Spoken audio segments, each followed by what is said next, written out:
ბატონი ნიკო ბელიაშვილი, მე მინდა სიამოვნებით ვამსო საზოგადოებას, რომ ბატონი ნიკო საკმაოდ ნებისყოფიანი ადამიანი არის, ის 13 წლის განმავლობაში იყო მომხმარებელი ნარკოტიკის, ხოლო ეხლა თვითონ ყავს პაციენტები და თვითონ კურნავს ხალხს. ბატონი ნიკო, მე მაინტერესებს ამდენი ხანი გავიდა.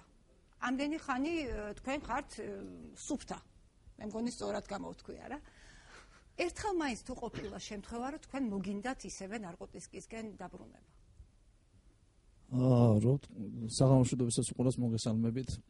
რო ვთქვა, რომ სურვილი გამიჩნდეს, ესეთი არ ყოფილა, მაგრამ აზრი, როგორც ესეთი რომ რაღაც აზმა გაიელვა ყოფილა ესეთი შემთხვევა. ერთ-ერთი ჩემი პაციენტისგან საუბრის დროს შევამჩნია, რომ პაციენტი მომთხოვა გავალ 1 წუთი და შემოვიდა და უყურებ ჩემ თვალწინ იცვლება ეს ადამიანი.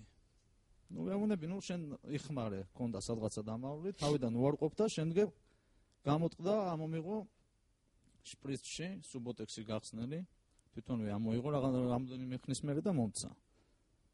რო გამოვედი პაციენტისგან, ახლა იქვე აღარ მინდოდა გადაგდება, მეთქვი სადმე გადავაგდებ.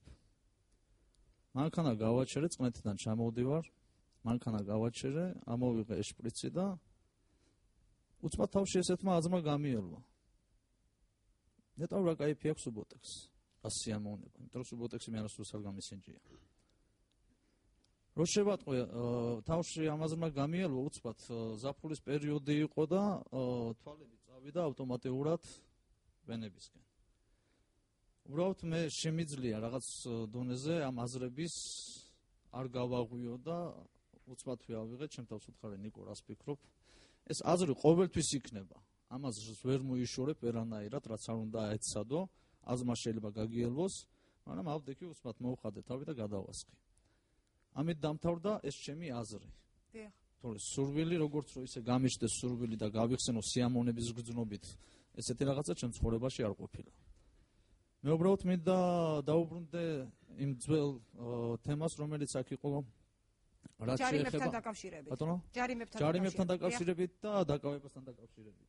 იმ 300 კაცში, რომელიც თქვენ თქვით, ერთ-ერთი მეც ვიყავი, რომელიც ამ წინა 2 კვირის წინ ვიყავი დაკავებული, გაჩერებული ჩემთვის გაურკვეველი მიზეზების გამო. უხსნი პატრულს რომ ვარ ესა და ეს ადამიანი, რომელიც პირიქით მე ვებრძვი აქეთ და ვეხმარები ადამიანებს. არ არის თავი პრობლემა, არ არის, მაგრამ ამიხსენით უბრალოდ რის საფუძვეზე. რატო ვარ ეჭვმიტანილი? რატო დააყენეთ იმის ეჭვი, რომ მე ვარ ნარკომანი, მომხმარებელი. ამიწიეს შემიმოწმეს ვენები, მეუნებიან შენ სუფთა ნარკომანი ხარ. მეცინება ეხლა ჩემ გულში, კი ბატონო, წავიდეთ. რატომ ბატონო ნიკო, გეტყობათ რამე ვენები? არაფერი დიდად. არაფერი, შეიძლება ძველი რას დარჩენილი, იმიტომ რომ 13 წლის განმავლობაში მაინც ახლა ეს ვენები დამწვარი მაქვს. მაგრამ მათ ისინი მიმტკიცებდნენ, რომ გინდა თუ არა, შენ ახლა ახალი გაკეთებული გქს. წამიყვანეს მე 4 საათი მაყურყუტეს, ბოლოს აღმოჩნდა, რომ არავითარი ნარკოტიკები არ მქონდა მიღებული. გამოსვლის რო გამოვდიოდით, უბრალოდ მე გამიკვირდა ახლა, მე მიჩვეული ვარ ამას, იმიტომ რომ ჩემი ცხოვრებიდან გამომდინარე, ბევრჯერ მაჩერებდნენ, მაგრამ მაშინ იყო საფუძველი, საბაბი, მიზეზი იმის, რომ მე მაშინ ვიყავი მომხმარებელი. უბრალოდ ახლა მაინტერესებდა რატომ, მაგრამ გამაჩერეს, მაგრამ ის მაინტერესებდა, კარგით, გამაჩერეთ, შემომოწმეთ. ხო უნდა ან მანქანაში ამოწმოთ, იქნება ჯიბეში მიდევს, თუ ეჭმიტანელი ვარ. ბოლომდე ხო უნდა შემოწმდეს ყველაფერი. არ შეგიმოწმეს მანქანა? არავითარი შემოწმება არ მოხდა და ეს რო უთხარ, თვითონვე გაკვირვებულები დარჩნენ. მანქანაც უნდა შეუმოწმოთ ხოლმე ნარკომანებს, დიახ? ხო, მე უბრალოდ ერთი ეჭვმებადება, რომ აქ არის რაღაც ჯარიმებისთვის ალბათ, რომ აიკრიფოს ეს ჯარიმები დასდებენ. ერთი ეს არ უნდა იყოს უსაბუთრო, თუ არ არის რაღაცა სიგნალი, თუ არ არის რაღაცა ეჭვმიტანილობა, არ უნდა იყოს. რაც შეეხება ახლა ჯარიმებს. ჯარიმები მე ესე მგონია. ცოტა მოკლედ თუ შეიძლება. კი ბატონო, ჯარიმები უნდა იყოს, მაგრამ ზომიერად, მაგრამ ეს ჯარიმები უნდა ხმარდებოდეს ისევ სარეაბილიტაციო ცენტრებს.